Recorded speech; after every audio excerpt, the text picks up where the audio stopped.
त्रिभुज, त्रिभुज त्रि प्लस भुज, जिसमें 3 क्या रहती है, भुजा, भुज यानी कि भुजा।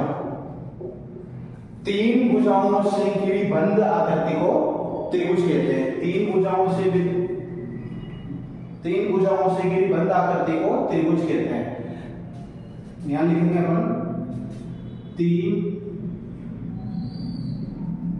भुजाओं से घिरी बंद आकृति, 3 भुजाओं से घिरी बंद आकृति त्रिभुज कहलाती है। 3 भुजाओं से घिरी बंद आकृति कहलाती है, त्रिभुज कहलाती है। अब त्रिभुज में क्या है, त्रिभुज कई प्रकार के होते हैं। त्रिभुज के प्रकार, त्रिभुज के प्रकार, त्रिभुज के प्रकार। पहला आप ले लो विषम बाहु, विषम बाहु। दूसरा समद्विबाहु, समद्विबाहु। तीसरा समबाहु। चौथा समकोण त्रिभुज। आज हम चारों के बारे में ऐसे देखो, अधिक कोण त्रिभुज और निम्न कोण त्रिभुज, बाकी ये 4 अपन पढ़ेंगे आज। तो पहले नंबर पे है विषम बाहु, विषम बाहु यानी कि ऐसा त्रिभुज जिसकी तीनों भुजाएं अलग अलग माप की हो, उसे अपन विषम बाहु त्रिभुज कहते हैं। जिस त्रिभुज की तीनों भुजाएं अलग अलग माप की हो,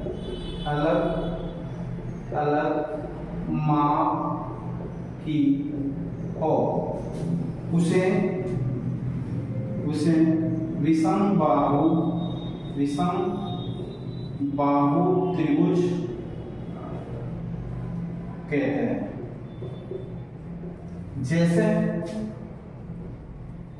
जैसे ये त्रिभुज लेना, अब ये 4 सेमी है, ये 5 सेमी है और ये 3 सेमी, 4 सेमी, 3 सेमी और ये 5 सेमी। अलग अलग, ये भुजा 4 सेमी की, ये भुजा 3 सेमी की, ये भुजा 5 सेमी की। तो जिस त्रिभुज में अलग अलग भुजा होगी, अलग अलग नाम की भुजा होगी, वह विषम बाहु त्रिभुज कहलाएगा। जैसा कि नाम से बताया, दूसरे नंबर पे आ रहा है समद्विबाहु, समद्विबाहु। बाहु यानी भुजा, सम यानी समान, द्वि यानी 2, बाहु यानी भुजा। जिस त्रिभुज की 3 भुजाएं क्या, 2 भुजाएं क्या होगी, समान माप की होगी, उसे अपन कहेंगे समद्विबाहु त्रिभुज। जिस त्रिभुज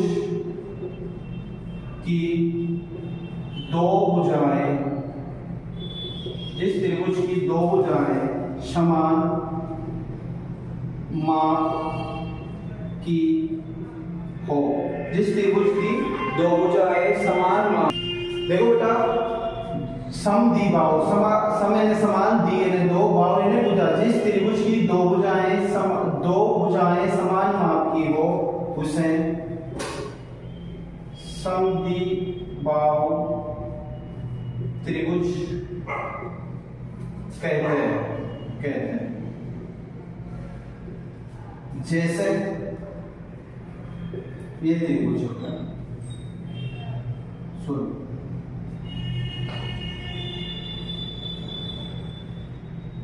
ए बी और सी है ना। तो ये 5 सेमी है और ये भी 5 सेमी है, तो ये भुजा और ये भुजा समान माप की हो गई, तो इसका और ये अलग भुजा 6 सेमी। तो एक त्रिभुज में कितनी भुजा होती है? 3। 3 में से कितनी बराबर है? 2।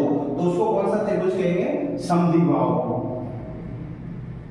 अब तीसरे नंबर पे आता है समबाहु, जिस त्रिभुज की तीनों भुजाएं समान माप की हो, यानी कि तीनों का मान क्या आए? समान आए। देखते जैसे डायरेक्ट इसकी परिभाषा आप बना सकते हो, सम यानी समान, बाहु यानी भुजा। जिस त्रिभुज की तीनों भुजाएं समान माप की हो उसे समबाहु त्रिभुज कहते हैं। जैसे जैसे मैं लिखा देता हूं, इसको आपको बनाना है। ये 5, ये 5, ये 5, तीनों भुजाएं क्या रहेगी? समान माप की रहेगी। और इसका अगर भुजाएं समान माप की रहेगी तो कोण भी क्या रहेंगे? समान माप के रहेंगे, क्योंकि त्रिभुज के तीनों कोणों का योग क्या होता है? 180 डिग्री। तो 180 में किसका भाग दे देंगे अपन? 3 का। तो प्रत्येक कोण कितने कितने डिग्री का आएगा? 60 डिग्री का। तो समबाहु त्रिभुज का प्रत्येक कोण कितने डिग्री का होता है? 60 डिग्री का। फिर चौथे नंबर पे आया समकोण त्रिभुज। तो समकोण त्रिभुज वो त्रिभुज होता है जिसमें एक कोण 90 डिग्री का होता है और शेष दो कोण न्यून कोण होते हैं। शेष दो कोण क्या होते हैं? न्यून कोण। जैसे चौथे नंबर पे देखोगे आप, समकोण एक कोण क्या आएगा? पूरा 90 डिग्री का आएगा। कितने डिग्री का आएगा? 90 डिग्री। और बाकी शेष कोण क्या रहेंगे? न्यून कोण। आप नाम भी दे सकते हो इसको, ए, बी और सी। ये कितने डिग्री का आया? 90 डिग्री का। ऐसा त्रिभुज जिसका एक कोण 90 डिग्री का हो और शेष दो कोण न्यून कोण हो उसे हम समकोण त्रिभुज कहते हैं। और भी होते हैं इसमें, जैसे अधिकोण त्रिभुज, जिसमें एक कोण 90 से बड़ा हो और शेष एक कोण क्या हो? 90 से बड़ा हो, वो अधिकोण त्रिभुज होता है। न्यून कोण जिसके तीनों ही कोण 90 डिग्री से छोटे हो उनको अपन क्या कहते हैं? न्यून कोण। बाकी ये जो 4 चीजें हैं तुम्हारे सामान्य काम आने वाली है।